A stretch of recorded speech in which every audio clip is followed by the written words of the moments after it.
I knew I shouldn't have had that third glass of moonshade whiskey. My head was spinning and the garden was moving in waves. That's when I saw him, a wall of shadow and muscle, standing by the obsidian fountain. He looked bored. He looked dangerous. So, naturally, I did the one thing an Omega should never do to the Alpha King. I poked his chest hard and laughed. You're trying way too hard, you know. The brooding, the lever. You're just a classic cliché bad boy looking for attention. The air turned to ice. Before I could blink, his hand was in my hair, pulling my head back, and his other arm slammed against the stone wall behind me. His eyes weren't human anymore. They were glowing, molten amber. In a deep, vibrating voice, he said to me, "A bad boy? Is that what you think you found?" He leaned in, his lips brushing against the shell of my ear, his breath hot against my skin. Then he whispered to me, "Little wolf, you have no idea." Hi there, and a very warm welcome back to Ellen's Werewolf Romance Collection. I am so incredibly happy to have you here in our little corner of the woods today. Before we find out exactly what the Alpha King has in store for Rhea after that drunken encounter, I'd love to invite you to join our pack. If you haven't already, please hit that like button and subscribe. It's a small click for you, but it truly helps our community grow and allows me to keep bringing these stories to life. And while you're settling in, jump into the comments and let me know where in the world you're listening from today. I love seeing how far our Shifter family reaches across the globe. As the story unfolds, don't be shy. I want to hear your thoughts. Tell me your favourite moments, your theories on the twists, or just drop a Team Beric or Team Rhea as we go. Your energy makes these stories so much more fun to share. Now, grab a cozy blanket, maybe a glass of something less potent than what Rhea had, and let's head back to the Ethelgard fortress. Things are about to get very interesting. Chapter 1. The Liquid Courage. The Unity Summit was supposed to be a celebration of peace between the various packs, but for someone like me, it felt more like an endurance test. As an Omega from a struggling territory, my presence here was purely functional. I was a background detail, a server in a room filled with the most powerful predators in the world. The music thrummed through the soles of my shoes, making my teeth ache with every heavy beat. Everyone around me was a hunter, their status etched into the way they stood and the way they looked down at anyone who didn't carry a title. To survive the night without falling apart under the weight of their judgment, I had found a bottle of moonshade whiskey tucked away in a quiet corner of the buffet. I knew I should have exercised restraint, but after 3 generous glasses, the world felt much less terrifying. The fear that usually kept my shoulders hunched had evaporated, replaced by a warm, shimmering confidence that told me I was just as entitled to the night as any of the high-born wolves preening in the ballroom. The marble floors seemed to tilt ever so slightly as I made my way toward the terrace doors. I needed to escape the heavy sense of expensive perfume and competitive aggression that filled the indoor air. The royal gardens offered a sanctuary of cool moonlight and velvet shadows. The flowers here pulsed with a soft, natural light, casting silver glows across the gravel paths that wound through the estate. I wandered deeper into the labyrinth of hedges, my slippers making soft crunching sounds that seemed to echo in the stillness of the night. I felt lighter than I ever had, the whiskey turning my anxieties into distant, unimportant memories. It was in the furthest reaches of the garden, near a fountain carved from dark, ancient stone, that I saw him. He was standing perfectly still, looking out toward the jagged mountain peaks. Even from the back, his presence was overwhelming. He didn't look like the other lords. He looked like a force of nature that had been poured into a tailored suit. I should have turned around and walked back to the safety of the servants' quarters. My instincts, muffled as they were by the alcohol, should have screamed at me to run. Instead, I let out a soft laugh that caught his attention. He didn't turn immediately, but I could feel his focus shift to me, like a physical weight pressing against my skin. Most people would have trembled under that unseen pressure, but the liquid courage in my system made me bold. I walked right up to him, my steps a little less steady than I would have liked, but my head held high. When he finally turned to face me, I was struck by the sheer intensity of his features. His face was all sharp angles and hard lines, beautiful in a way that felt inherently dangerous. His eyes were a burning amber, glowing with an inner light that seemed to pierce right through my drunken bravado. He looked like he had never smiled a day in his life, his expression frozen in a brooding mask of cold indifference.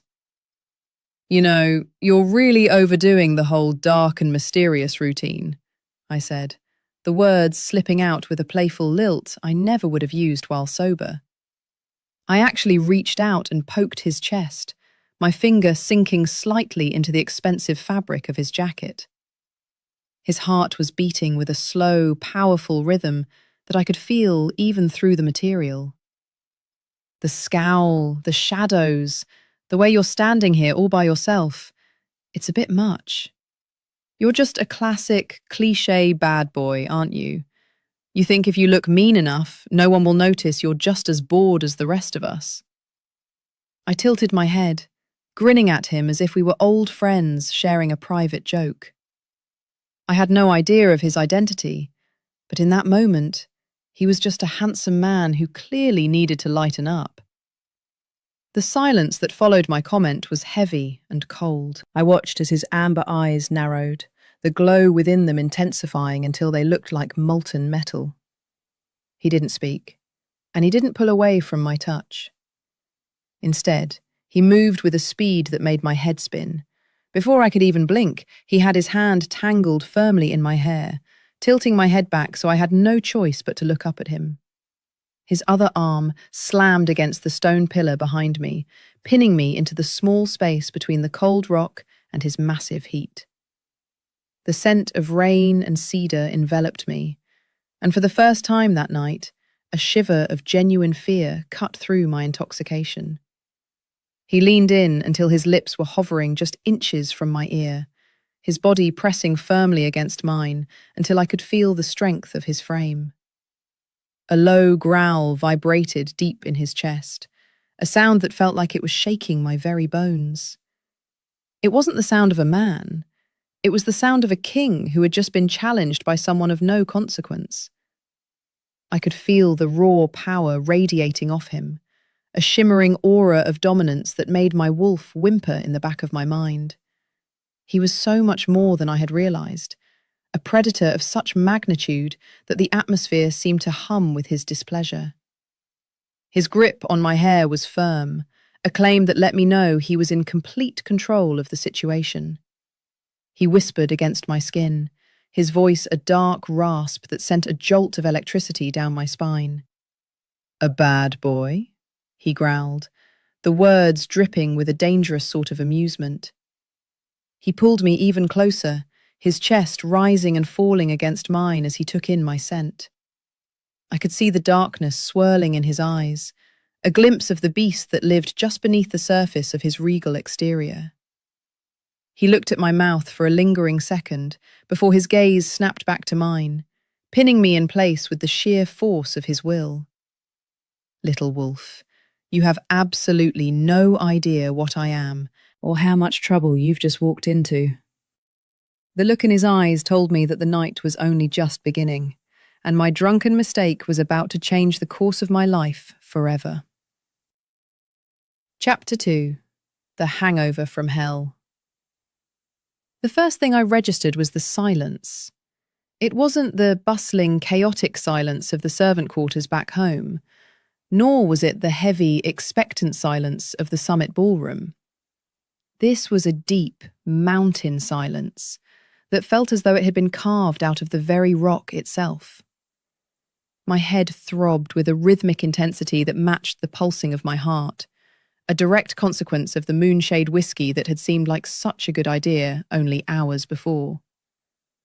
When I forced my eyes open, the light pouring in from the massive floor-to-ceiling windows felt like a physical assault.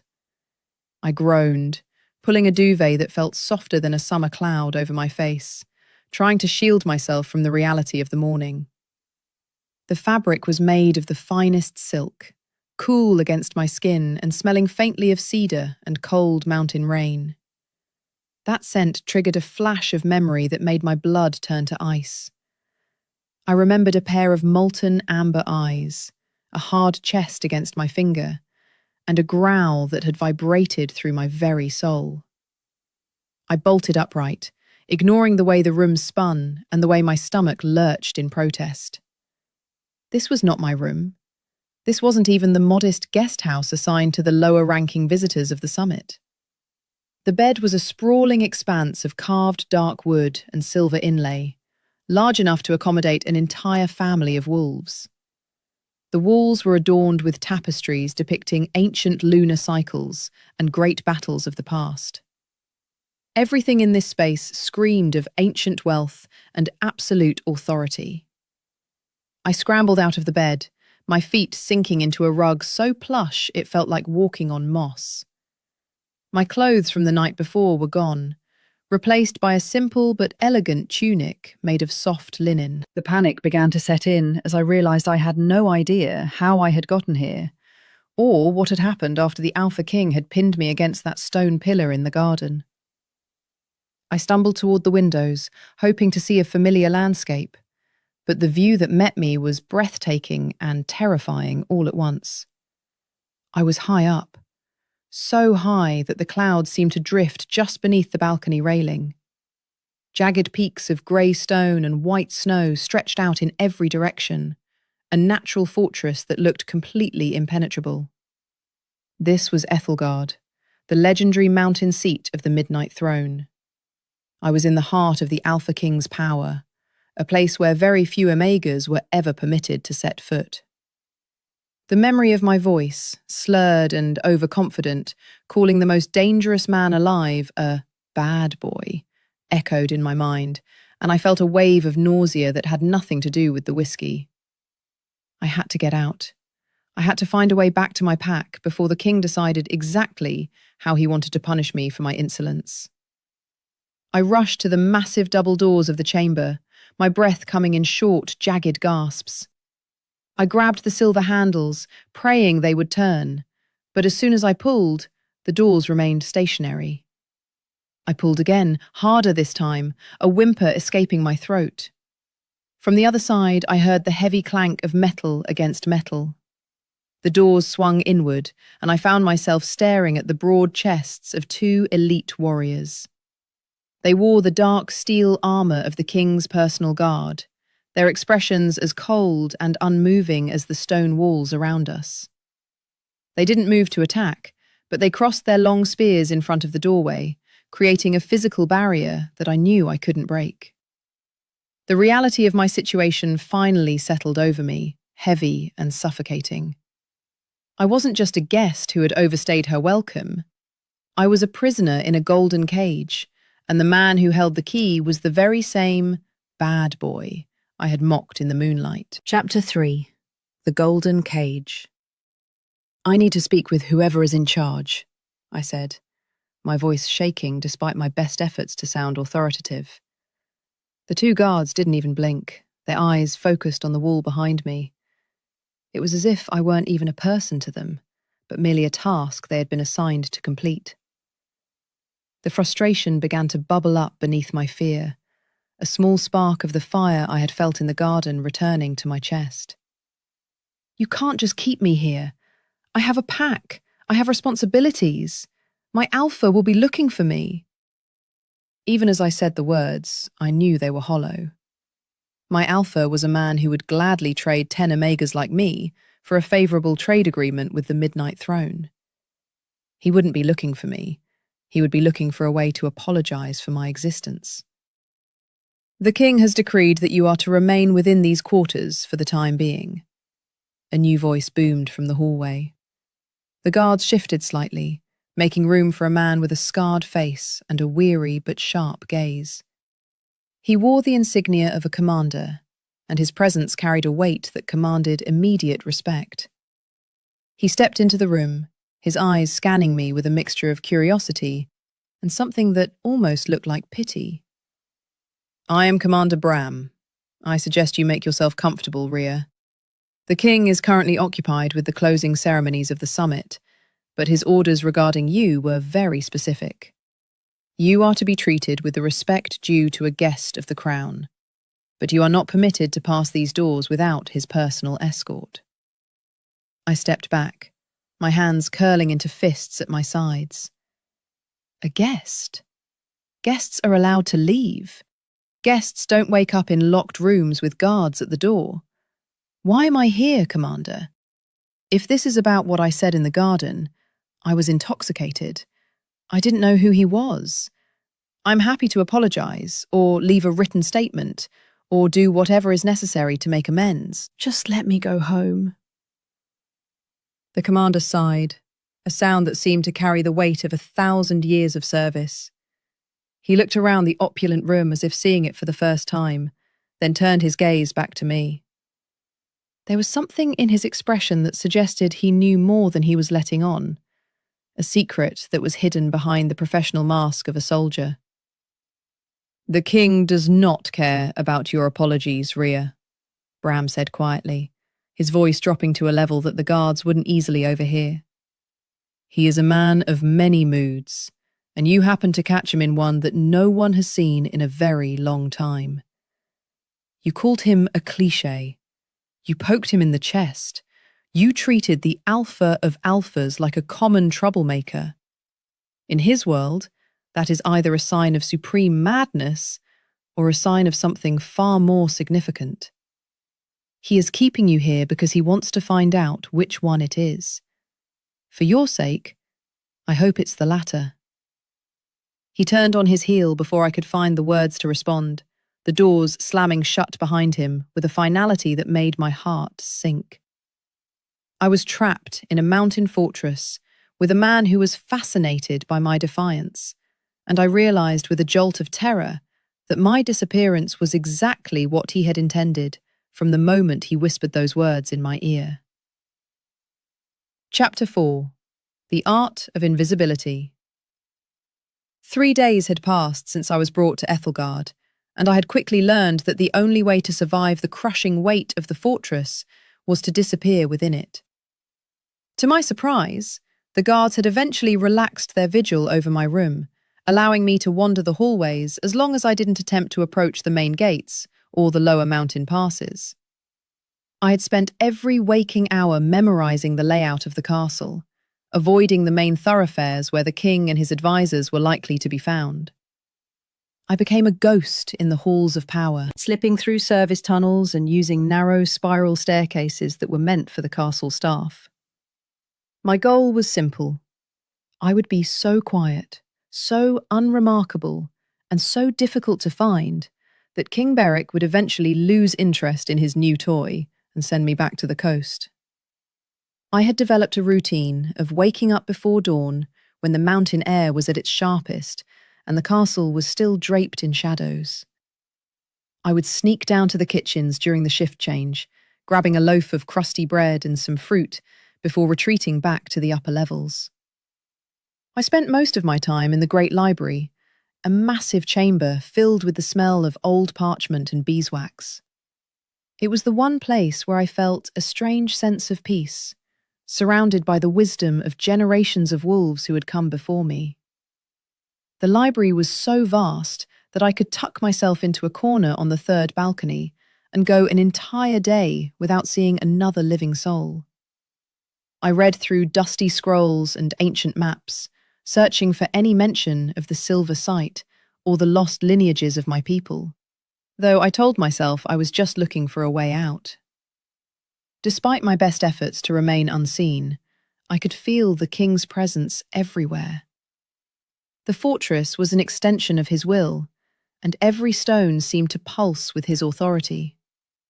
I heard stories from the servants who passed me in the halls, whispers of his growing temper, of the way his amber eyes would glow even in the middle of the day, and of the strange, dark energy that seemed to be radiating from his chambers. They spoke of the feral shadow as if it were a living thing, a curse that had plagued the Midnight Throne for centuries. I tried to shut my ears to the gossip, telling myself that his problems were not my own, but my wolf would stir every time his name was mentioned. She didn't want to hide.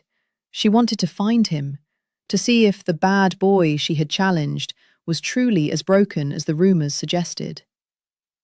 On the fourth evening, my luck finally ran out.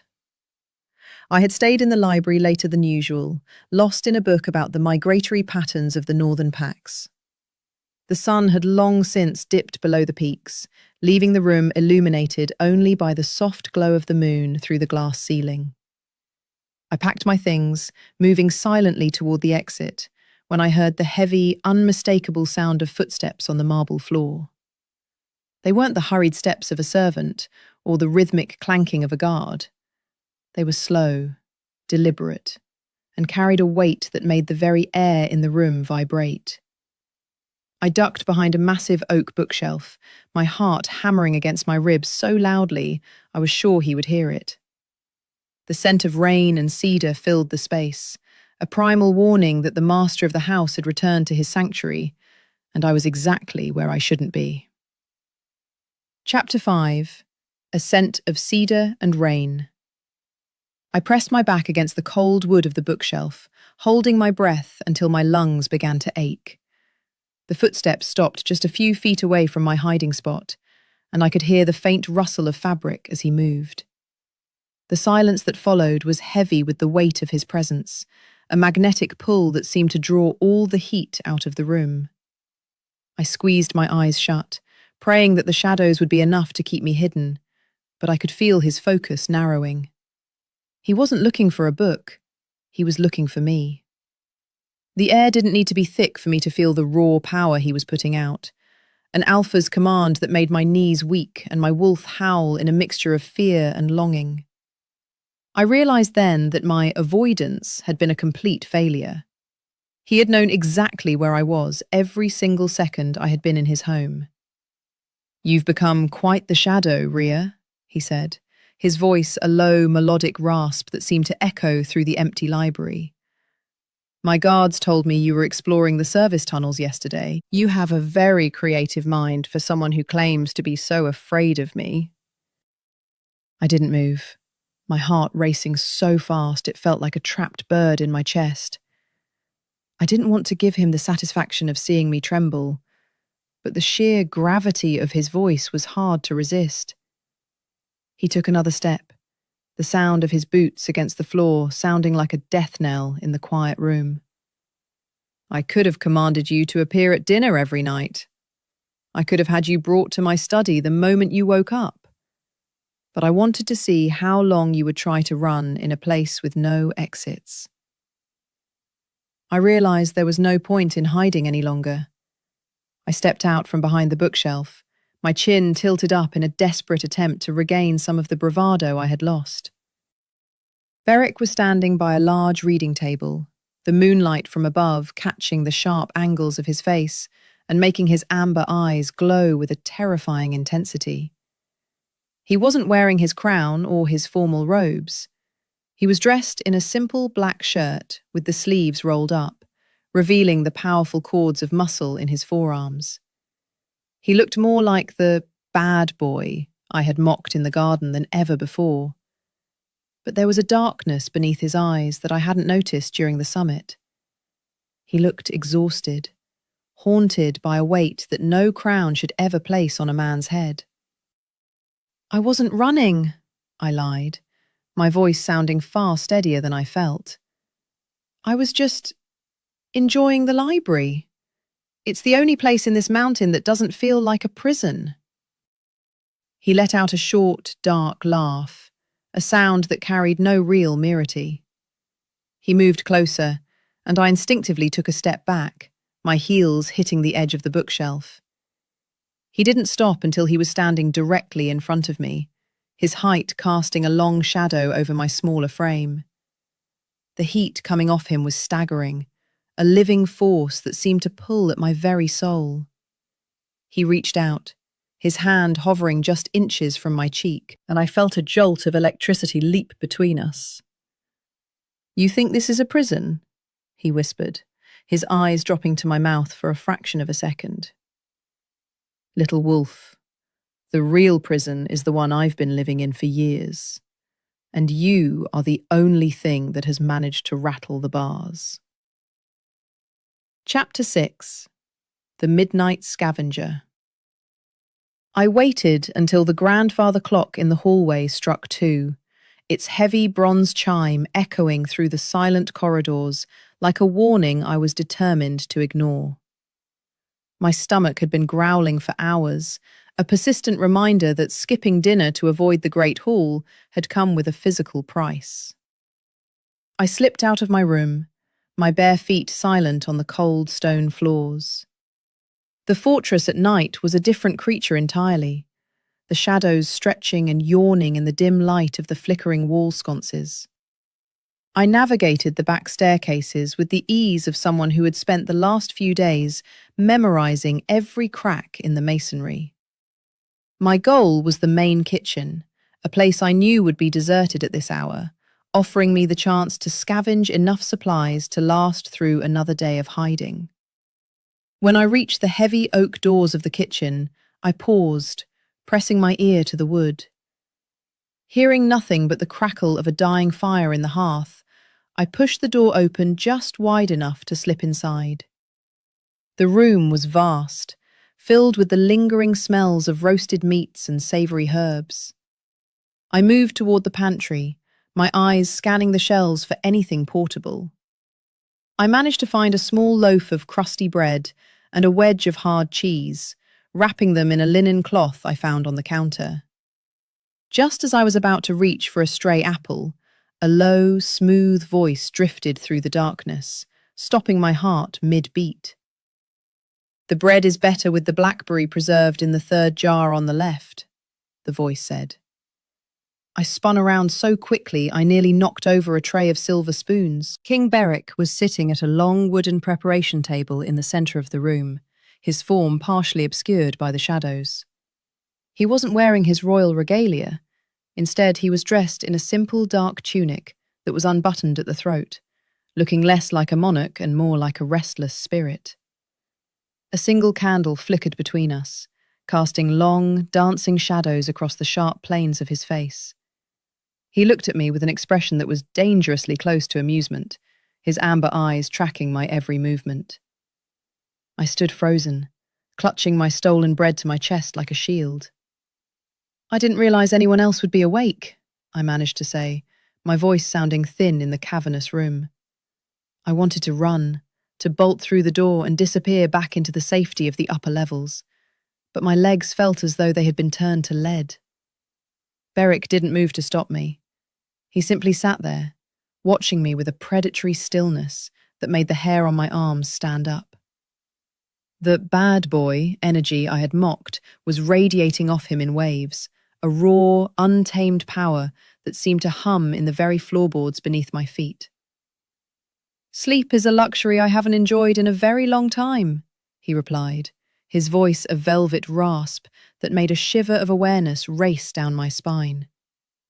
He stood up, his movements fluid and graceful, and began to walk toward me. I backed away until my shoulders hit the cold stone of the pantry wall, trapped between the shelves and the most powerful man in the kingdom. He stopped just inches away, the heat from his body reaching out to wrap around me like a physical weight. He reached out, not for me, but for the apple I had been eyeing, his fingers brushing against mine for a fleeting, electric second. He took a slow, deliberate bite of the fruit, his gaze never leaving my face. "You spend so much time running, Rhea. It must be exhausting." I swallowed hard, my wolf pacing restlessly in the back of my mind, confused by the strange mixture of fear and attraction pulling at my soul. He was so close I could see the dark ring of gold around his pupils and the slight tremor in his hand that he was clearly trying to hide. Before I could find my voice to retort, he leaned in, his breath warm against my ear as he whispered a final thought. "Don't bother hiding tomorrow. I've decided that if you want to be a ghost, you're going to be mine."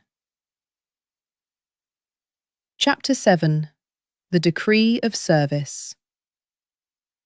The following morning did not bring the quiet sanctuary I had hoped for.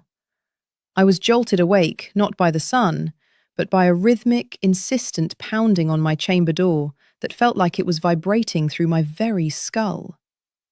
I scrambled out of bed, barely having time to pull on my tunic before the doors were thrown open. Commander Bram stood there, his expression a mask of professional neutrality that didn't quite hide the glint of pity in his eyes. He held a scroll sealed with the royal crest, the dark wax looking like a drop of dried blood against the parchment. Without a word, he handed it to me, his stance rigid as he waited for me to process the contents. I broke the seal with trembling fingers, my eyes skimming the elegant, sharp script. It wasn't an execution order, nor was it a release form. It was a formal decree of service. By order of King Beric, I was being appointed as the Royal Archivist's personal assistant, specifically assigned to the King's private study. The message was clear. My days of hiding in the service tunnels and sneaking through the library were over. He was pulling me directly into his line of sight, placing me in a position where I would be forced to spend hours every day in his presence. The forced proximity was no longer a side effect of my imprisonment. It was a deliberate strategy. "He can't be serious," I muttered, looking up at Bram, who merely offered a sharp nod. "I don't know anything about archiving. I was a server. I don't belong in the King's study." Bram didn't move, his hand resting on the hilt of his sword in a way that reminded me he was a soldier first and a messenger second. He gestured toward the hallway, indicating that my refusal was not an option. I realized then that Beric had played me. He had watched me struggle to stay invisible and had decided to make it impossible for me to ever disappear again. He wanted me where he could see me, where he could study me as if I were one of the ancient relics he kept behind glass. I followed Bram through the winding corridors of the fortress, my heart hammering a frantic rhythm against my ribs. We climbed higher and higher into the mountain, passing through doors guarded by elite warriors who didn't even acknowledge our passage. The air grew cooler and thinner as we reached the royal wing, the atmosphere heavy with the weight of centuries of power. Finally, we stopped before a pair of massive ebony doors, carved with the image of a wolf howling at a crescent moon. Bram stepped aside, gesturing for me to enter. I took a deep breath, trying to summon whatever remained of the courage I had found in the whiskey, and pushed the doors open. The study was a sprawling room, filled with the scent of old paper and wood smoke. Towering shelves lined the walls, packed with thousands of leather-bound volumes that looked as though they hadn't been touched in decades.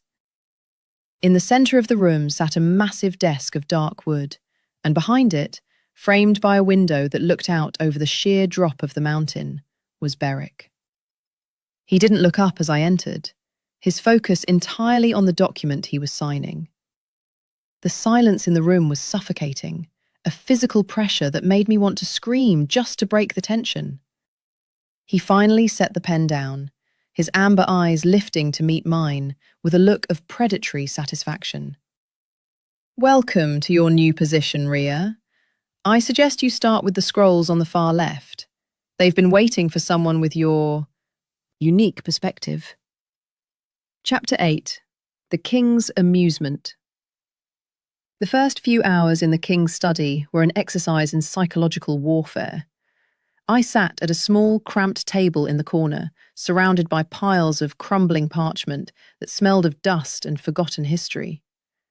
My task was to categorize and summarize tax records from a century ago, a job so tedious it felt like a deliberate punishment.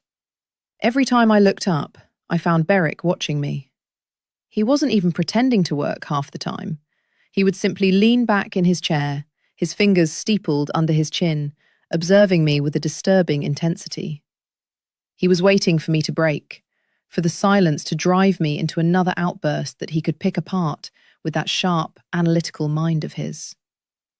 "You're very quiet today," he remarked, his voice cutting through the stillness like a blade. I didn't look up from the scroll I was untangling, though my fingers were shaking so much I could barely read the faded ink. I refused to give him the satisfaction of knowing how much his presence was rattling me. The memory of the garden kept playing on a loop in my mind, the way his hand had felt in my hair, the heat of his body, and the terrifying promise in his growl. Now, in the harsh light of day, he looked even more formidable, a man who could crush my entire life with a single word. "I'm working, Your Majesty," I replied, my tone as flat and professional as I could make it. "I assumed that was why I was brought here." Beric let out a soft, dark chuckle that made the hair on the back of my neck stand up. He stood up and began to pace the length of the room, his movements slow and deliberate. He stopped near my table, looking down at the messy pile of papers I was trying to organize. He reached out and picked up one of the scrolls, his fingers brushing against mine as he took it. The contact sent a jolt of heat through my arm, a sharp reminder of the bond that seemed to be pulling us together despite my resistance. "You called me a cliché," he said, his voice dropping to a low, intimate register that made my heart skip a beat. "You said I was a classic bad boy." I've been thinking about that. Most people are too terrified to even look me in the eye, let alone insult my character. Tell me, Ria, do you still think I'm just an act? Do you still think this is all for show? He leaned down, his face just inches from mine, and I could see the raw, jagged edges of his pain reflected in the amber of his eyes. The bad boy facade was there, but beneath it was something much older and much more dangerous. I finally looked up, meeting his gaze with a defiance I didn't know I still possessed. "I think you're a man who uses fear because he doesn't know how to handle anything else. I think you keep people at a distance so they can't see how much you're struggling." The words were out before I could stop them, a flash of my seer instinct breaking through my fear. Beric's expression shifted, the amusement vanishing to be replaced by a look of genuine shock. For a second, the mask slipped entirely, and I saw the hollow, haunted man behind the king. He didn't growl, and he didn't pull away. He simply stared at me, his breath hitching as he struggled to regain his composure. "You have a dangerous tongue, little wolf," he whispered, his voice trembling with a suppressed emotion I couldn't identify. He turned away abruptly, walking back to his desk with a stiff, formal gait that spoke of a man trying to hold himself together. The tension in the room had shifted from predatory to something much more vulnerable, and I realized that I had touched a nerve I hadn't even known existed. I went back to my scrolls, but the silence was no longer heavy with his amusement. It was filled with the echoing sound of a secret that had finally been dragged into the light. Chapter 9. The First Crack. Days blurred into a repetitive cycle of dusty scrolls and silent observations. Beric and I existed in a state of armed neutrality, the air between us charged with the lingering tension of our last encounter. He didn't tease me anymore, and I didn't offer any more unwanted insights into his character. We worked in a silence that was almost peaceful, save for the occasional sound of a turning page or the scratching of a quill. Yet the more time I spent in his presence, the more I noticed the small details he tried so hard to hide. I saw the way his jaw would clench when the sun began to set, the way his eyes would scan the shadows of the room as if expecting an attack, and most notably, the persistent tremor in his right hand. It happened on a Tuesday afternoon, while a heavy fog was rolling in off the mountain peaks, shrouding the fortress in a grey, ghostly light.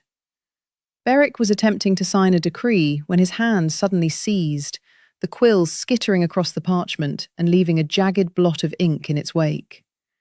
He hissed through his teeth, a sound of pure, unadulterated frustration, and slammed his fist against the desk. The sound echoed like a gunshot in the quiet study. I looked up, my breath catching in my throat as I saw him slumped in his chair, his head bowed and his shoulders shaking. He looked fragile, a word I never thought I would associate with the Alpha King. Without thinking, I stood up and moved toward the small sideboard where a pitcher of water sat. My wolf was pushing me forward, her instincts overriding my common sense. I poured a glass and walked over to his desk, my steps cautious, as if I were approaching a wounded animal. I set the glass down near his shaking hand, the water rippling gently in the light. Beric didn't move for a long moment, his breathing ragged and uneven. I could feel the darkness radiating off him, a cold, heavy energy that made the room feel as though it was sinking into the earth. It was the curse, the feral shadow, and it was clearly winning the battle for his soul. "Drink," I said softly, my voice devoid of the sharp edge I usually kept for him. "It won't fix everything, but it might help." Beric slowly lifted his head, his eyes so dark they were almost black. The amber glow was gone, replaced by a void of such profound sadness that it made my heart ache. He looked at the glass and then up at me, his expression a mixture of confusion and a raw, naked vulnerability that made me want to reach out and pull him into my arms. He reached for the glass, his fingers brushing against mine as he took it. This time, the spark wasn't one of heat or aggression. It was a soft, grounding warmth that seemed to steady his hand. He drank the water in silence, his throat working as he swallowed. When he finished, he set the glass down with a shaking hand, his gaze still fixed on me. "Why are you doing this?" he asked, his voice a mere shadow of its usual power. "I am the man who took you from your home. I am the man you called a monster. Why show me any kindness?" I didn't have an answer that made sense, not even to myself. I just knew that I couldn't sit by and watch him drown in his own shadows. I saw the man behind the king, the bad boy, who was really just a boy who had been forced to carry a burden far too heavy for any one person. "Because no one should have to be alone in the dark, Beric," I replied, using his name for the first time without the shield of his title. The air in the room seemed to shift, the cold energy of the curse receding just a fraction.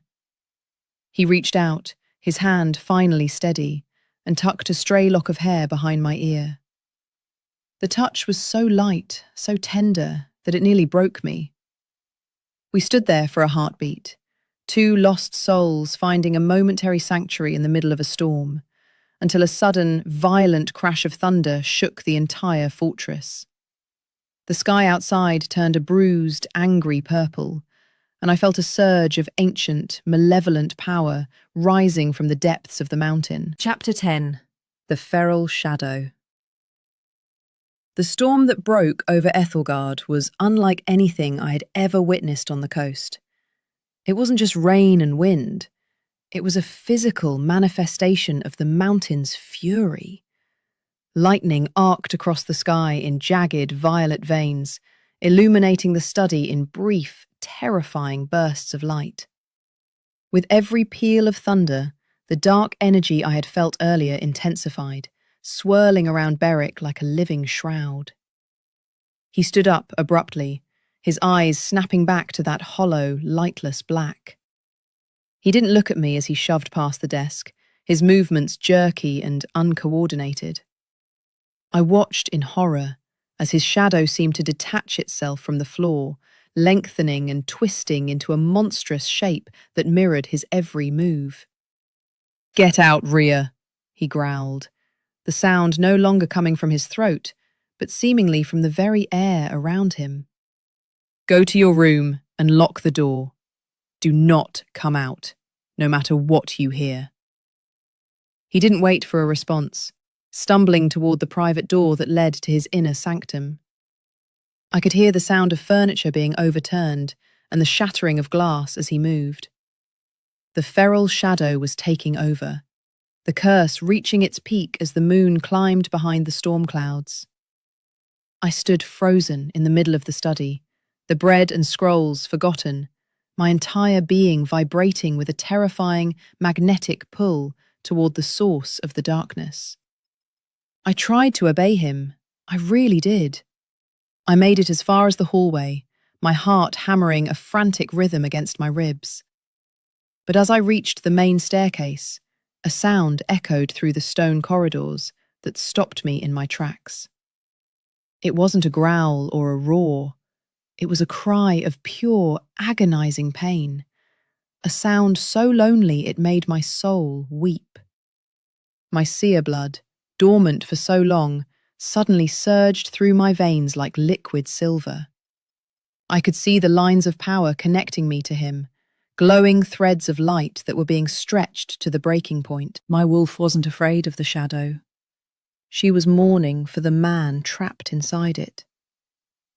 I turned back, my feet moving of their own accord toward the king's private chambers. The guards who usually stood watch were gone, likely retreated to a safe distance to avoid the king's lunar madness. The ebony doors to his bedroom were slightly ajar, a sliver of violet light spilling out into the darkened hallway. I pushed the door open, the atmosphere inside so heavy it felt like walking through water. The room was a wreck. Tapestries torn from the walls, the massive bed overturned, and glass shards littering the floor like diamonds.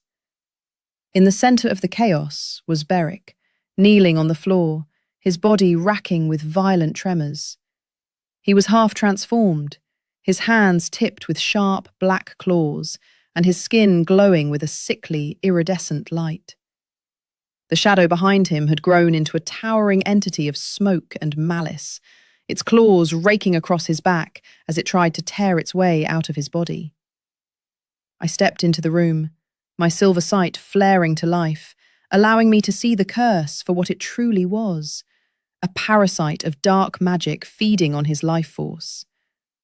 I didn't think about the danger or the fact that he could kill me with a single swipe of his hand. I only knew that I was the only person who could hear the man screaming inside the monster. I walked toward him, my hand outstretched, as the shadow turned its eyeless gaze toward me and let out a bone-chilling shriek. Chapter 11. The Quietest Room. The shadow entity shrieked, a sound that didn't vibrate in the air so much as it clawed at the very center of my brain. It was a cacophony of lost souls and ancient malice, a freezing wind that threatened to extinguish the silver light glowing beneath my skin. Beric's body jerked as the smoke-like claws of the curse dug deeper into his shoulders, pulling a guttural sound of agony from his throat that broke my heart. Every instinct I possessed as a wolf screamed at me to flee, to hide in the deepest crevice of the mountain until the sun returned. But my blood was singing a different song. It was a melody of resonance and ancient duty, a rhythmic pulse that told me I was exactly where I was meant to be.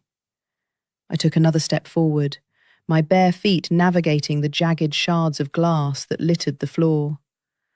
The darkness tried to push me back, a physical pressure that felt like walking into a gale, but the silver glow in my veins intensified, carving a path through the gloom.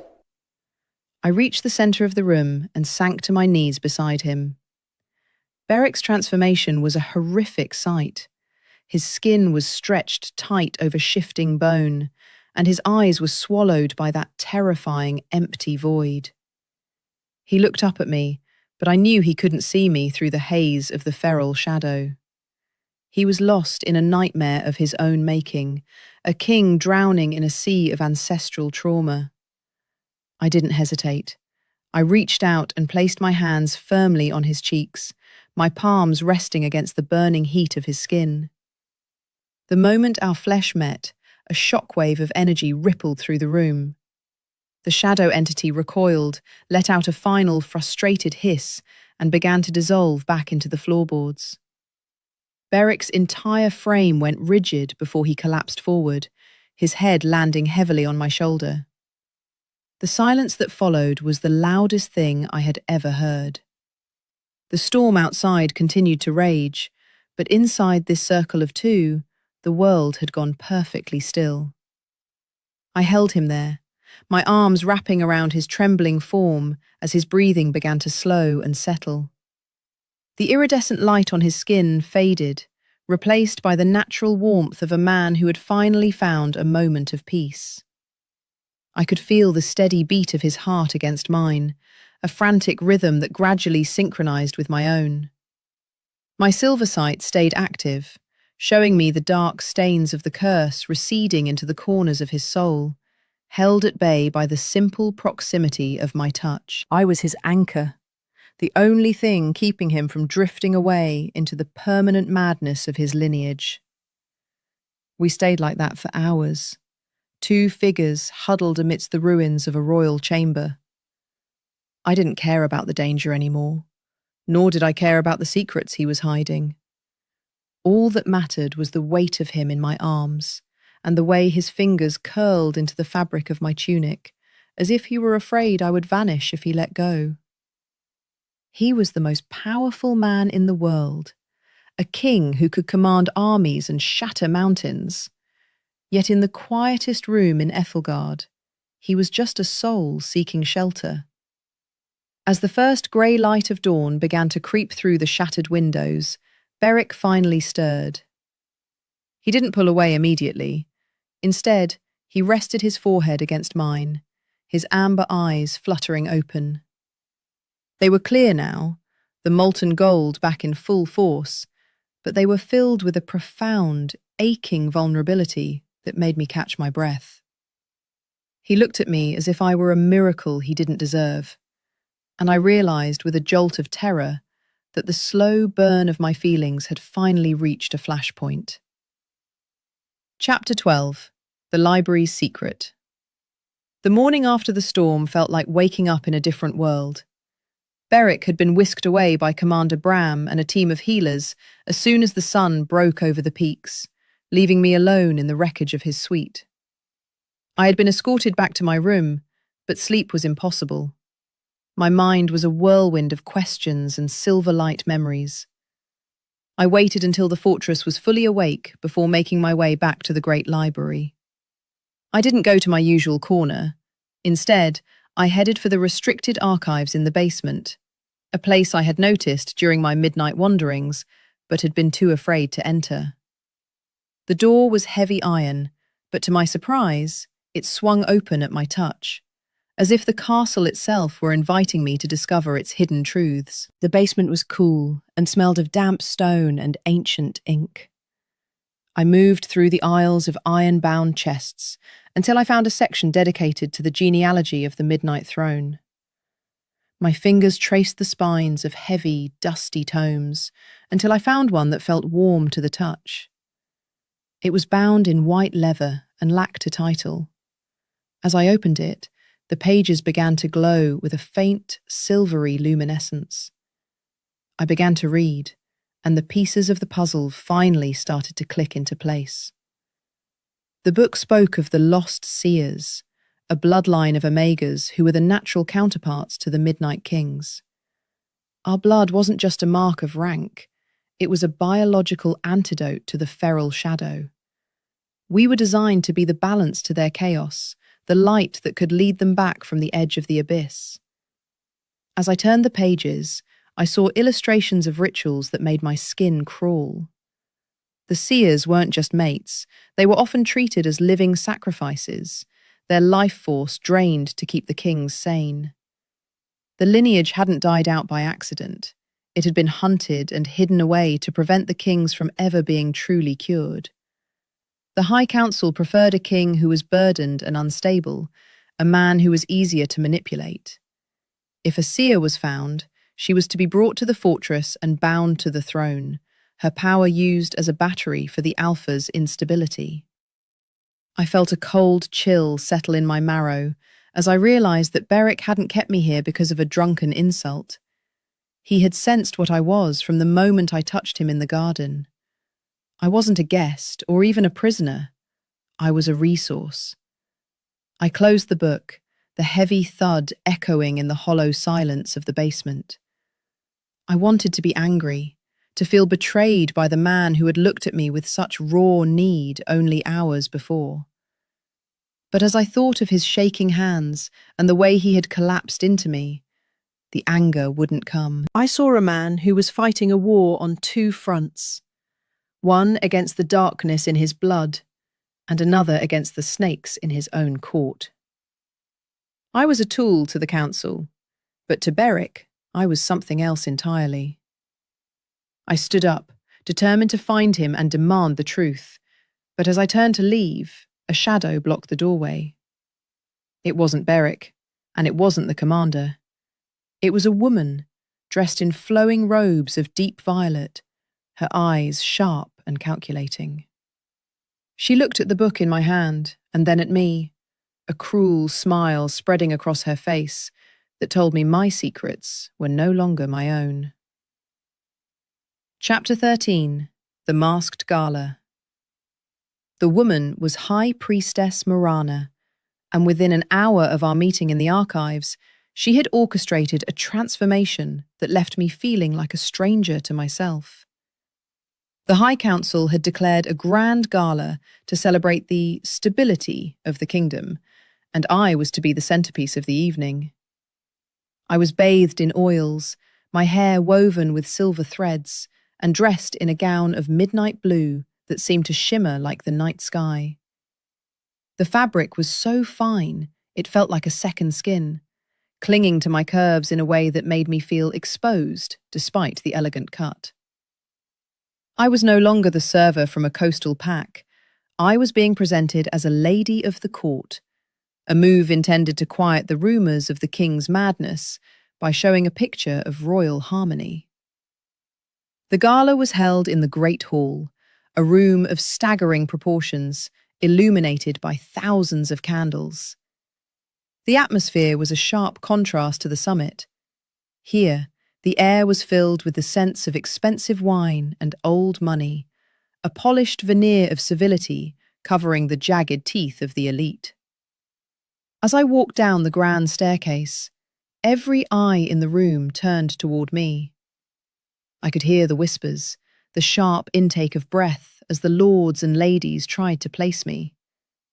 I felt like a lamb being led into a den of wolves, my heart hammering against the silk of my bodice. I scanned the room for a familiar face, finally finding Beric standing at the base of the stairs. He was dressed in formal military attire, his chest adorned with medals and his crown resting heavily on his brow. The moment our eyes met, the rest of the room faded into a blur. He didn't look like a king in that moment. He looked like a man who was seeing something he couldn't quite believe was real. He stepped forward, extending his hand to me as I reached the bottom step. His touch was like a brand, a jolt of heat that travelled straight to my core and settled there. The bad boy from the garden was gone, replaced by a regal, imposing figure that commanded the attention of every soul in the hall. But as he leaned in to greet me, I saw a flicker of that same vulnerability in his amber eyes. He leaned down, his lips brushing against my knuckles in a gesture that was far more intimate than protocol required. "You look stunning, Rhea," he whispered, his voice a low vibration that made my knees weak. "But you look like you want to bolt for the nearest exit." I tried to maintain my composure, aware of the hundreds of eyes watching our every move.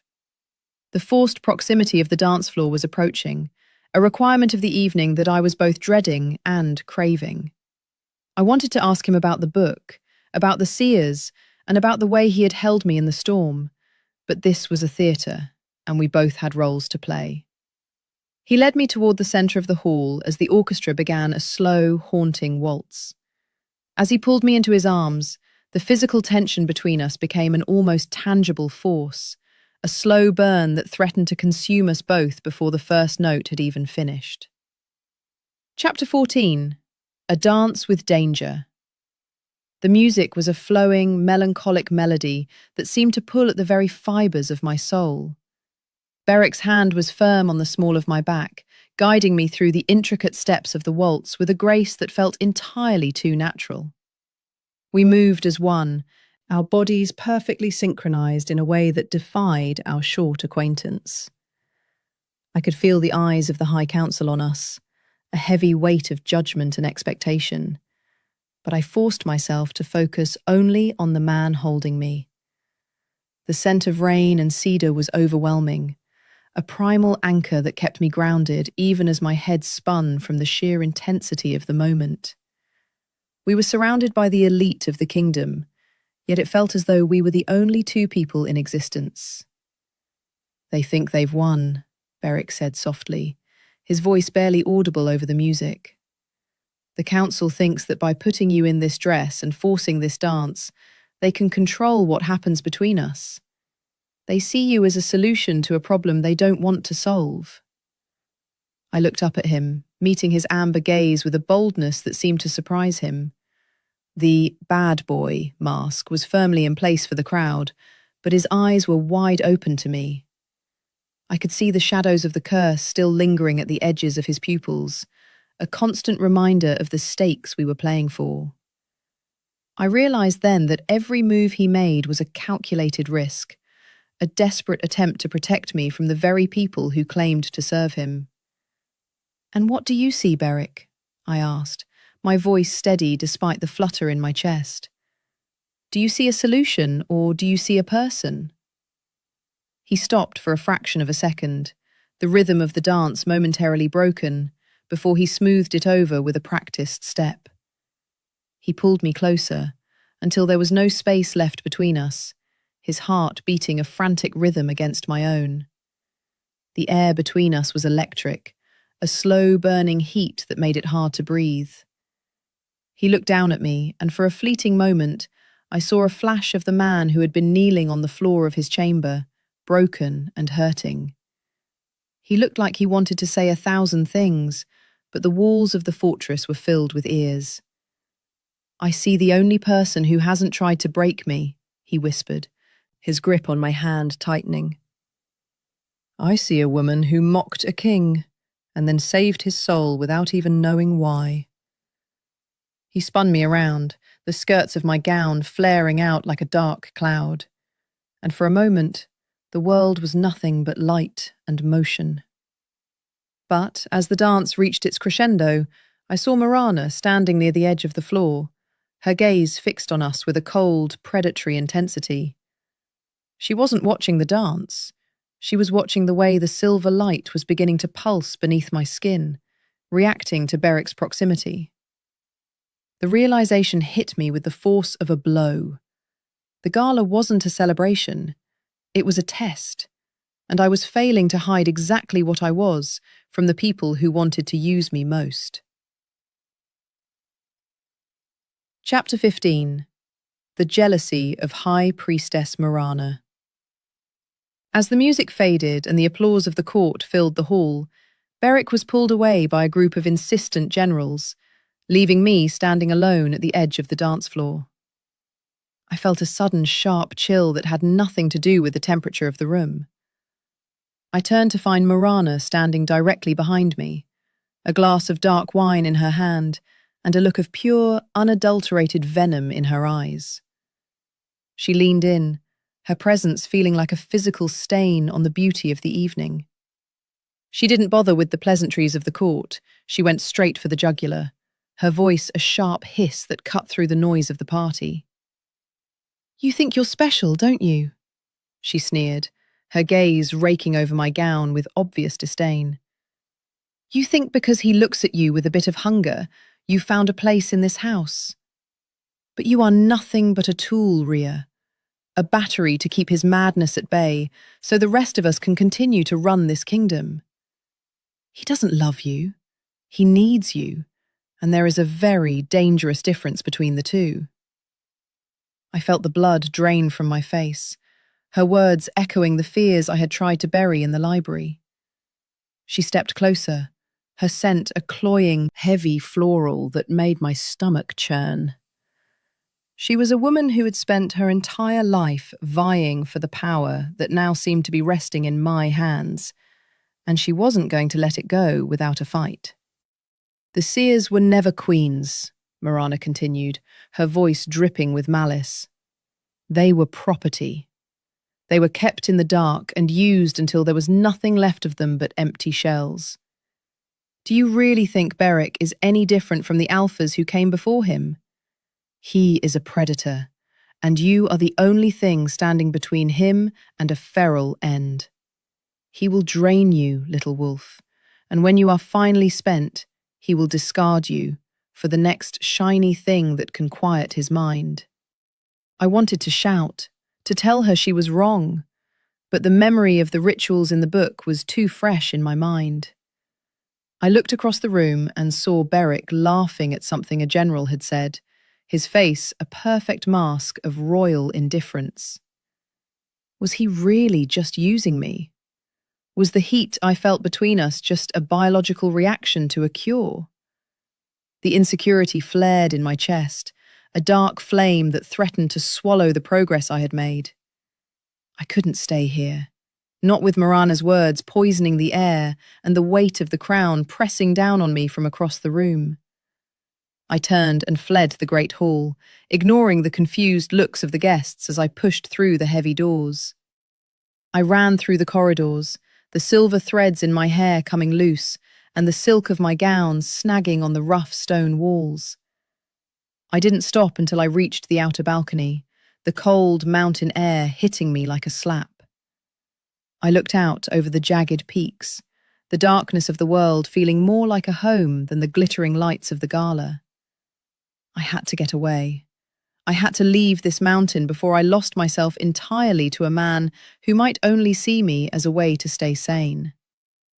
I began to climb the stone railing, my heart set on the shadows of the forest below, unaware that someone was watching me from the darkness. Chapter 16. The Escape Attempt. The cold was the first thing that greeted me, a sharp, biting wind that sliced through the thin silk of my gala gown, as if the fabric were nothing more than a spiderweb. I had climbed over the stone railing of the balcony, my fingers stinging as they gripped the rough, frozen masonry. Below me, the mountain dropped away into a jagged abyss of shadows and moonlight, a terrifying descent that promised only pain for the clumsy. But the voice of Marana was still ringing in my ears, poisoning my thoughts with the idea that I was nothing more than a biological remedy for a feral king. I couldn't stay. I refused to be a battery for someone's sanity, a tool to be used and discarded once the darkness had been sated. I found a narrow ledge and began the slow, agonizing crawl down the side of the fortress, my fancy slippers offering no grip against the treacherous ice. Every muscle in my body screamed in protest as I lowered myself into the dark. My wolf was pacing frantically in the back of my mind, her instincts divided between the urge to run and the desperate need to return to the scent of cedar and rain. She knew Beric was the alpha, the mate she had been searching for in the dark, but my human pride was a much harder thing to satisfy. I reached the lower terrace and bolted toward the tree line, my heavy skirts snagging on the brambles and tearing with a sound like a dying animal. I didn't care about the dress or the jewellery. I only cared about the distance I was putting between myself and the golden cage of Ethelgard. The forest was deep and ancient, the trees towering over me like silent sentinels, watching my frantic flight through the undergrowth. The deeper I ran, the more the mountain seemed to close in on me. The ground was uneven, covered in slippery moss and hidden roots that sent me sprawling into the dirt more than once.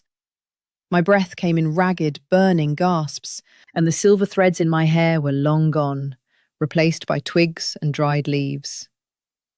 I stopped to listen, my ears straining for the sound of pursuit, but all I heard was the haunting howl of the wind through the peaks.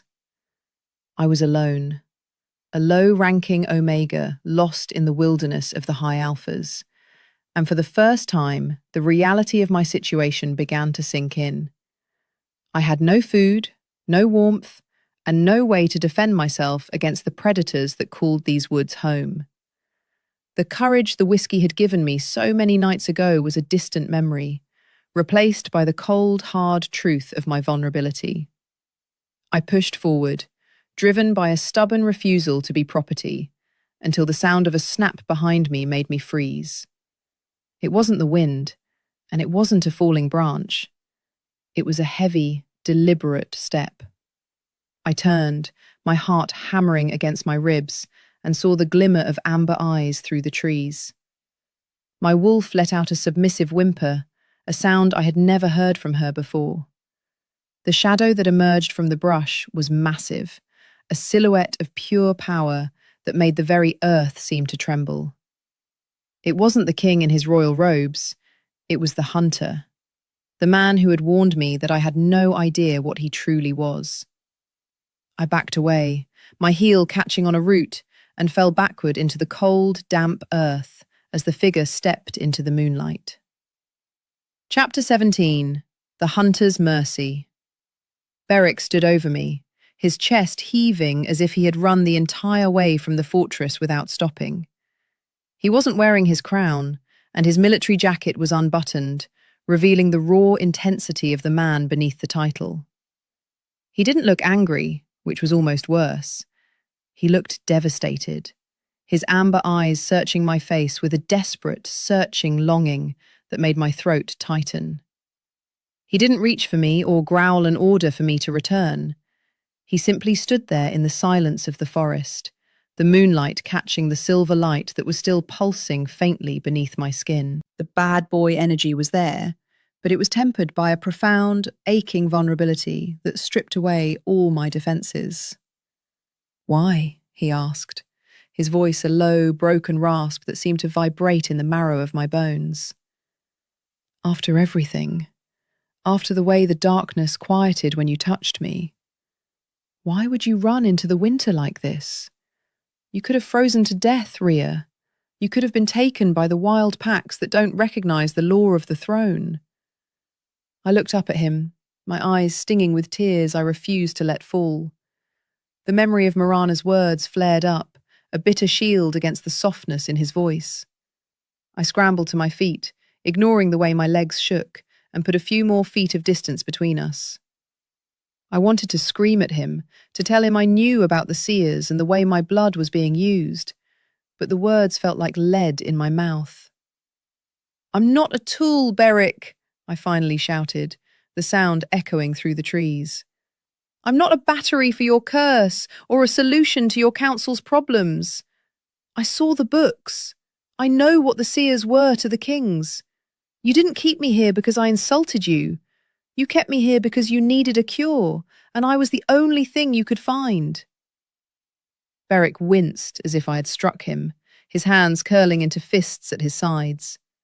He took a step toward me, but stopped when he saw me flinch. The silence that followed was heavy with the weight of the truths we had both been hiding. He looked down at his hands, the tremor I had seen in the study returning with a vengeance. "You're right," he whispered, his gaze finally lifting back to mine. "I did sense what you were that night in the garden. For the first time in my life, the noise in my head stopped because you were near me. I was selfish, Rhea. I was a man drowning, and you were the only piece of wood I could find to stay afloat. But if you think that's the only reason I've spent every night watching your door, or every day trying to find ways to make you smile, then you're the one who has no idea." He moved with that blurring speed I had seen before, but this time he didn't pin me to a wall. He pulled me into his arms, his face burying in the crook of my neck as he held me with a strength that felt like a sanctuary rather than a prison. I struggled for a moment, but the scent of cedar and rain overwhelmed me, and my wolf finally surrendered, leaning into the heat of his body as he lifted me into his arms to carry me back to the fortress. Chapter 18. The Vulnerability of Kings. The walk back to the fortress was a blur of motion and heat. Beric didn't say another word, his focus entirely on navigating the steep terrain while keeping me shielded from the wind.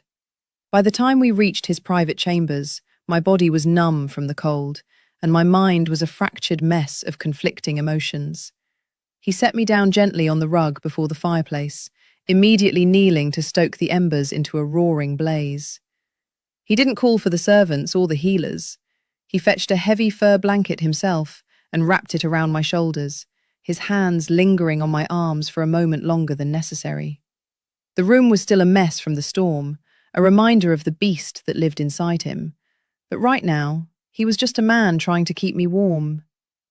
"I won't apologize for needing you," he said quietly, sitting on the floor across from me, his back against the base of his bed. "But I will apologize for letting you think that your power was all I saw. The seers were treated like property because the men who ruled before me were cowards who feared their own shadows. They didn't want mates, they wanted anchors. But I've spent my entire life being an anchor for a kingdom that hates me, and I don't want a tool, Rhea. I want someone who looks at the king and sees a bad boy who needs to get his act together." He let out a soft, self-deprecating laugh that made my heart skip a beat. The vulnerability in his expression was so raw, it was almost hard to look at. I pulled the blanket tighter around me, the warmth of the fire finally beginning to thaw the ice in my veins. I looked at him, really looked at him, and saw the exhaustion etched into the lines around his eyes. He was a king who had never been allowed to be a person, a man who had been told since birth that his only value was his strength and his ability to contain the madness of his blood. I realized then that we were both prisoners of the same system, just in different types of cages. My seer blood was a burden, but his alpha blood was a death sentence. The slow burn of the last few weeks finally flared into something undeniable, a magnetic pull that had nothing to do with rituals or ancient books. "The book said the bond has to be a choice," I whispered, my voice finally finding its strength. "It said that if the seer doesn't give her light freely, the curse will eventually consume them both. Is that why you didn't just force the ritual?" Beric looked at me, his amber eyes swirling with a mixture of heat and sorrow. He reached out, his fingers grazing the back of my hand, and I didn't pull away. The contact was electric, a spark of silver and gold that seemed to illuminate the space between us. "I would rather go feral and lose my mind than force you to be something you aren't," he said, his voice dropping to that deep, vibrating register. Just as I was about to reach for him, a sudden, sharp pain lanced through my skull, and a vision of Marana standing over a broken crown flashed before my eyes, cold and terrifying. Chapter 19. Whispers of Mutiny. The vision hit me like a physical blow, sending me reeling back against the stone hearth. I could see the great hall, but it wasn't filled with dancers and music. It was filled with shadows and the metallic scent of blood. Marana was there, her face twisted in a look of triumphant malice as she held a silver dagger over a kneeling figure I recognized all too well. Beside her stood several of the high alphas from the council, their eyes glowing with a treacherous, hungry light. They weren't trying to cure the king. They were waiting for the great eclipse to strike, a time when the alpha's power would be at its weakest, to strip him of his title and turn him into a mindless weapon for their own ends. The feral shadow wasn't just a curse, they were actively feeding it with dark magic to accelerate his decline. "Rhea! What is it? What do you see?" Beric was on his feet in an instant, his hands gripping my shoulders to keep me upright. My eyes were wide, the silver light within them glowing so brightly it was casting shadows against the walls. I grabbed his forearms, my nails digging into his skin as the images continued to pour into my mind. I saw the hidden passages beneath the fortress, the ones I had explored, being used by rebel soldiers to bypass the main guards. I saw the high priestess chanting over a bowl of black liquid, a ritual designed to sever the king's connection to his pack and leave him vulnerable to the shadow. It wasn't just a plot, it was an execution, and it was scheduled to happen during the final peak of the eclipse. "It's Marana!" I gasped, the words tumbling out of my mouth in a frantic rush. "She's not trying to help you. She's leading them, Beric. The council. They've been feeding the curse. They want you to go feral. They want a king they can leash like a dog, and they're going to use the eclipse to do it. They're already in the tunnels. They're coming for you, and they're going to use my blood to bind you to their will." The colour drained from Beric's face, but his grip on me didn't slacken. The bad boy mask was gone, replaced by the cold, calculating focus of a general. He didn't question my vision. He had seen enough of my power to know that the seer in me was never wrong. He pulled me to my feet, his gaze snapping to the ebony doors. "We have to move. If they've already breached the lower levels, the guards might already be compromised." He grabbed a heavy sword from the wall, the silver blade gleaming in the firelight. The atmosphere in the room shifted instantly, from intimate to lethal. He looked at me, his eyes burning with a protective fury that made my wolf howl in approval. "I told you that you had no idea what I was. Tonight, you're going to see it. But I need you to stay behind me, Rhea. No matter what happens, you cannot let Marana touch you." The fortress groaned as a heavy boom echoed from deep within the mountain, the sound of the gates being forced. The mutiny had begun, and the darkness was finally at our door. Chapter 20. The Choice. The air in the hallway was cold and smelled of damp earth as we moved toward the hidden staircases. Beric led the way, his movements silent and predatory, his sword a lethal extension of his arm. Every few seconds, a low growl would rumble in his chest, a warning to the shadows that danced along the walls. I followed close behind, my seer instincts flaring with every step, showing me the paths that were safe and the ones that were already teeming with Marana's men. We reached the entrance to the royal vaults, a place where the ancient magic of the Midnight Throne was strongest. But Beric stopped, his hand going to his head as he let out a sharp hiss of pain. The eclipse was beginning, and the moon was starting to slip behind the sun, pulling at the curse inside him like a physical tide. "I can feel it," he whispered, his breathing becoming ragged as he leaned against the cold stone wall. "The shadow, it's pushing. It knows the time is coming." He looked at me, his amber eyes flickering with the black void of the feral shadow. He was losing his grip, his strength being drained by the celestial event and the dark magic Marana was channeling from below. We were out of time. If we didn't break the curse now, he would be lost before the rebels even reached us, and I would be left to face Marana alone.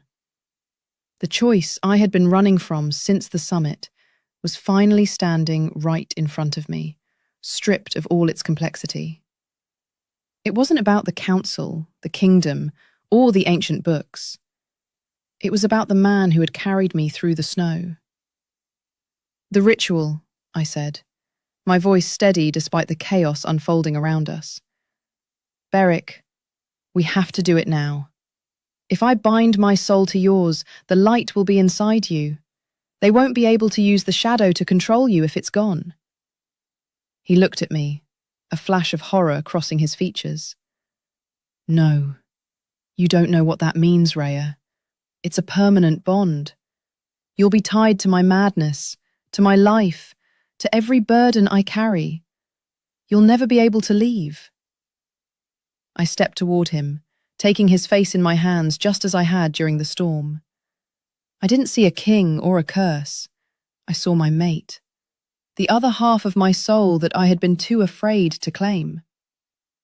"I'm not running anymore," I whispered, pulling his head down until our foreheads touched. "I choose this. I choose you, Beric, not because I'm a tool, but because I'm yours." The silver light in my veins surged, responding to my words with a warmth that filled the entire corridor. Beric let out a choked sound, his arms wrapping around me as he finally let go of the control he had been clinging to. The air around us began to shimmer with a mixture of gold and silver light, the beginning of a soul binding that had not been seen in 1,000 years. But as our lips were about to meet to seal the vow, the heavy iron doors at the end of the hall shattered inward, and Marana stepped through the smoke, her eyes burning with a dark, vengeful light. Chapter 21. The Siege of Ethelgard. The heavy iron doors didn't just open, they disintegrated under the force of Marana's malice, sending shards of metal and stone skittering across the floor like lethal hail. Through the rising dust and the acme of the eclipse's chilling shadow, the high priestess stepped forward. She was flanked by a dozen warriors whose eyes were glazed over with a milky, unnatural film, their movements mechanical and devoid of any human grace. These were the Grey Cloaks, the council's private executioners, and they were here to ensure that the king's feral descent was permanent. The atmosphere in the hallway felt dense with the weight of ancient, forbidden magic that tasted like copper and old blood on the back of my tongue. I could feel Beric's strength flagging beside me, his fingers digging into my shoulders as he struggled to maintain his footing. The darkness within him was responding to the external pressure, a black tide rising to meet the call of the eclipsed moon. Marana's smile was a jagged thing, filled with a cold triumph that made my skin crawl with 1,000 invisible needles.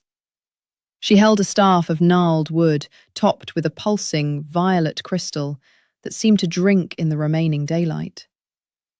"You were always too sentimental, Beric," she sneered, her voice echoing with a strange, double-toned resonance. "You think a low-ranking girl with a drop of ancient blood can stop the inevitability of your line's decay? The Midnight Throne was built on power and sacrifice, not the delusions of an Omega server. Tonight, you become the weapon you were always meant to be, and she will be the fuel that keeps you burning." She raised her staff, and the Grey Cloaks lunged forward, their blades singing a high-pitched, discordant note as they sliced through the gloom. I didn't have time to be afraid. The silver light in my veins reacted to the threat with a violent, protective surge that pushed me to the front. I stood between Beric and the approaching soldiers, my hands outstretched as the seer magic began to manifest as a shimmering, translucent barrier of light. The first warrior struck the shield, his blade shattering into 1,000 pieces upon impact. The force of the blow travelled through my arms, vibrating in my chest, but I didn't yield. I could feel the lines of the mountain's energy flowing through the soles of my feet, feeding into the light.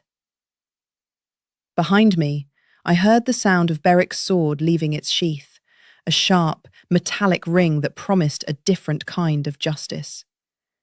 Even weakened by the eclipse, he was a predator of the highest order, and he wasn't going down without a fight. Beric moved with a lethal, desperate grace, his body a blur of motion as he intercepted the soldiers who tried to bypass my shield. Every swing of his blade was a testament to his will, a king defending his soulmate with the last of his fading power. The hallway became a chaotic blur of steel and silver light, the sounds of combat muffled by the heavy, unnatural silence of the eclipse. I focused all my intent on Beric, sending pulses of my own life force into his back to keep the feral shadow at bay. I could feel his pain, the way the curse was clawing at the edges of his mind, and I knew we were losing the battle of attrition. Marana began to chant, a low, guttural sound that made the very stones of the fortress groan in protest, and I realized with a jolt of terror that she wasn't just attacking us. She was pulling the mountain itself down upon our heads to force the ritual to its bloody conclusion.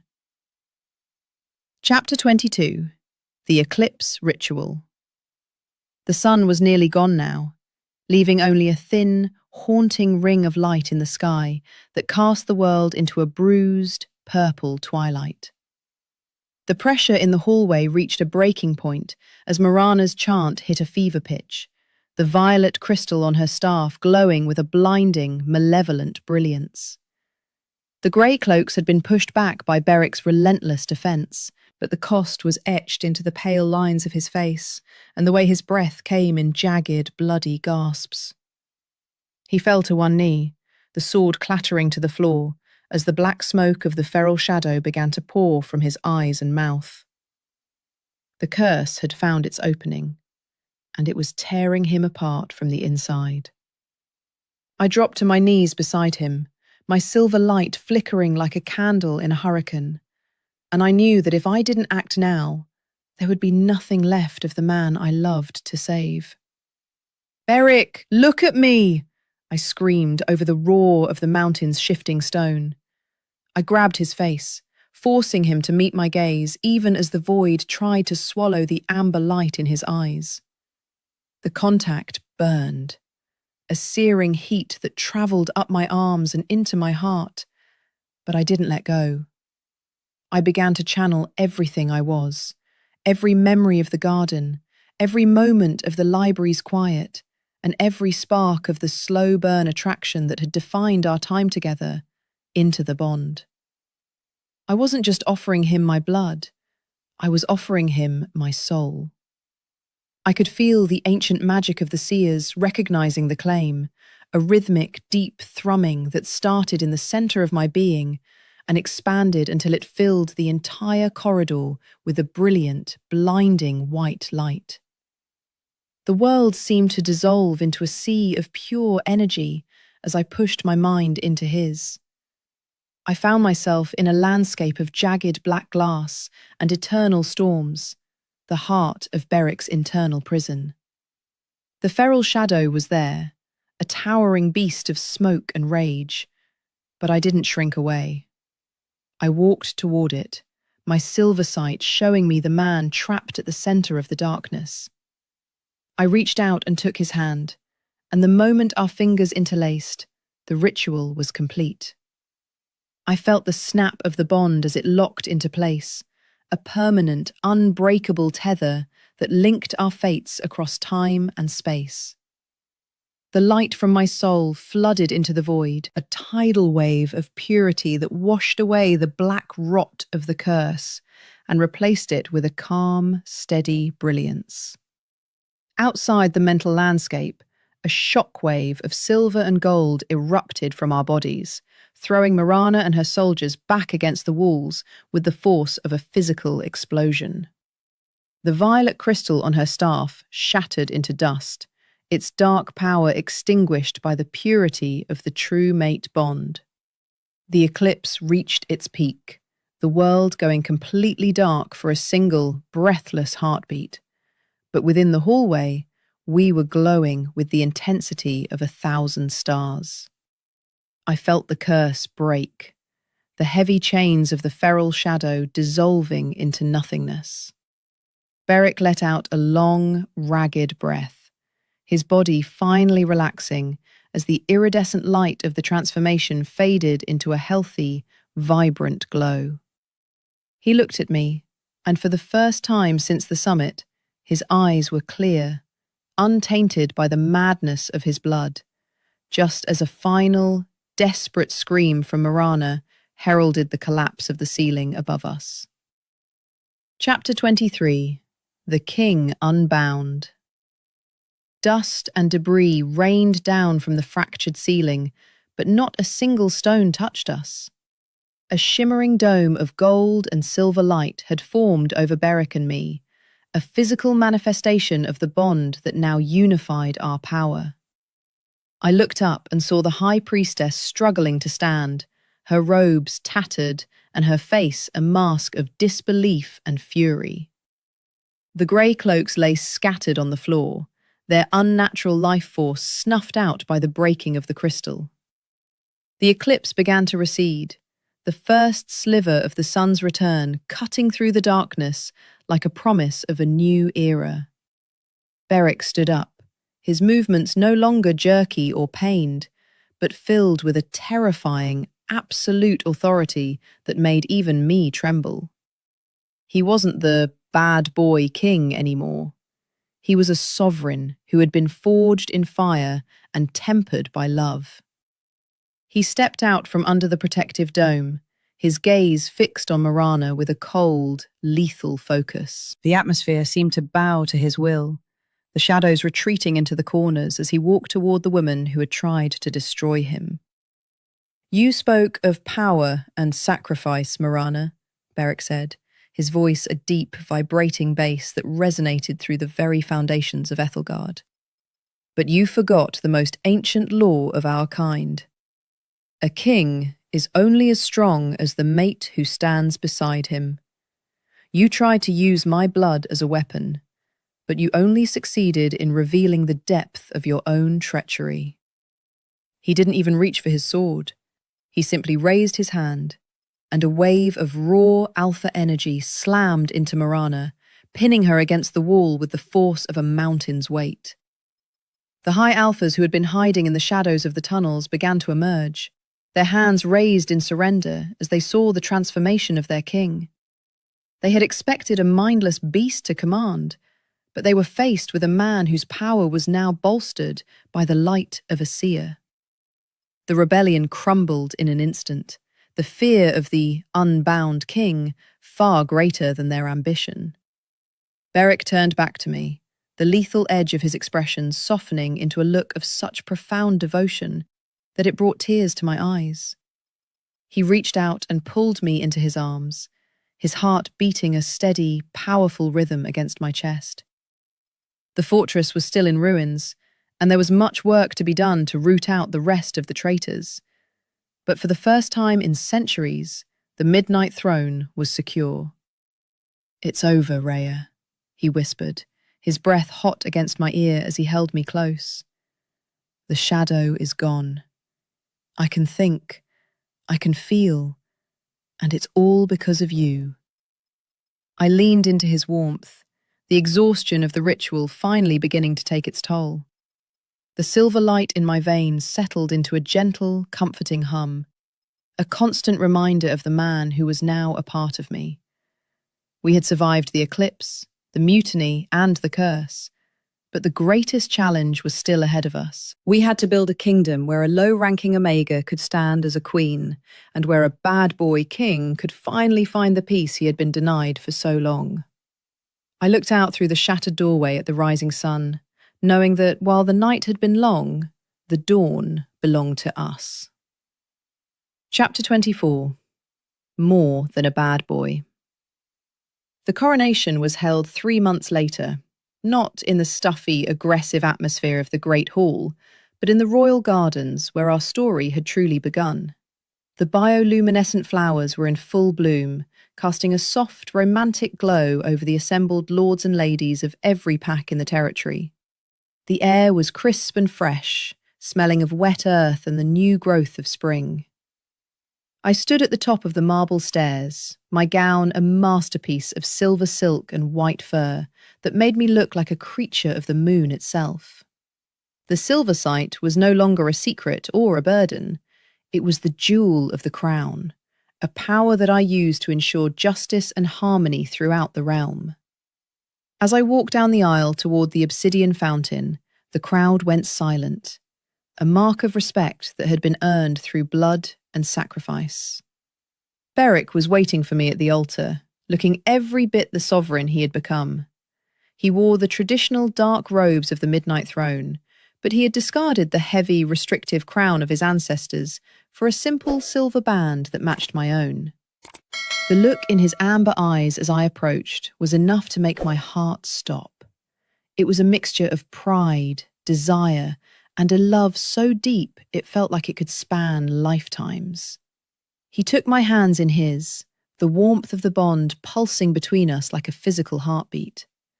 We weren't just a king and a queen, we were a single entity, two halves of a whole that had finally found their way home. The high priestess was gone, the council had been reformed, and the kingdom was finally breathing again. "Do you remember the first night we were here?" Beric asked softly, his voice a low vibration that only I could hear.